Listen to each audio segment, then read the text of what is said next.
Welcome back to the video series. I didn't have much time, so I decided to just show off the boxes of the products that have arrived after the series of videos because I found it to be a lot of work to edit and produce these videos single-handedly, one by one. So I'm just going to show these off all at once and then show you guys the cable management. This is all the boxes here are empty. The HT Omega Striker 7.1 surround sound card. Gold plated, comes with a 3-meter optical cable, DTS interactive Dolby Digital Live, real-time encoders. There's all the specs, basic specs, and this is all the features it has. 24x96 X0 3D Dolby Digital Live, DTS interactive, DTS Neo PC, 7.1 virtual speaker SIP, Magic Voice front panel audio connectors. That's pretty cool actually. You hook up your front panel audio connector into the sound card and it can emulate the front panel ports into 7.1, so your headphones and microphones are emulated into 7.1 and controlled by this sound card instead of by the motherboard. And that's the picture of the sound card. It was a pretty good price for this card and I've heard a lot of good things about it. It's the first time I've actually bought a separate sound card. I usually just use the onboard crap that comes with the motherboard, but this time I just couldn't go no less because I'm going to be running the Z500 and you know, I need something good. It's not the best, but it's feasible. Okay, and that's the sound card. Take a look at the RAM.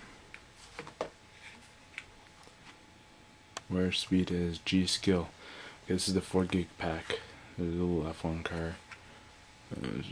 There it is, the G.Skill F2 8500 CL5D 4 gig pack, PC2 8500 2x2, running at 1066 megahertz.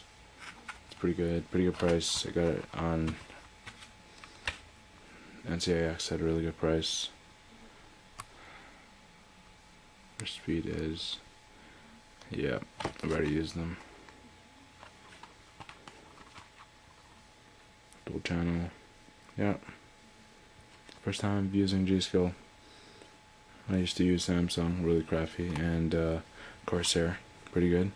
And then this time G.Skill really had a really nice price point, and they looked really nice, so I decided to go G.Skill this time.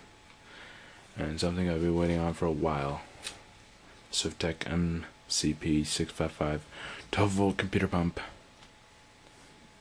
It has finally arrived. A little split diagram shows all the pieces.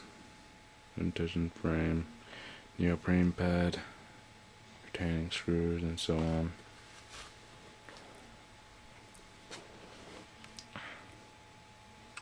All the technical specifications are there.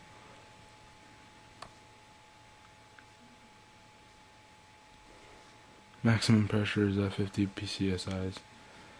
Pretty good.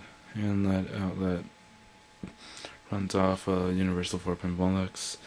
This one has a speed controller, so it's the original Vario edition, made in Hungary. Tech support, blah blah. Yep. So, yep. First time using a pump. Well, first time using water cooling, obviously, but it was pretty awesome. Looks pretty good. So let's take a look at the cable management.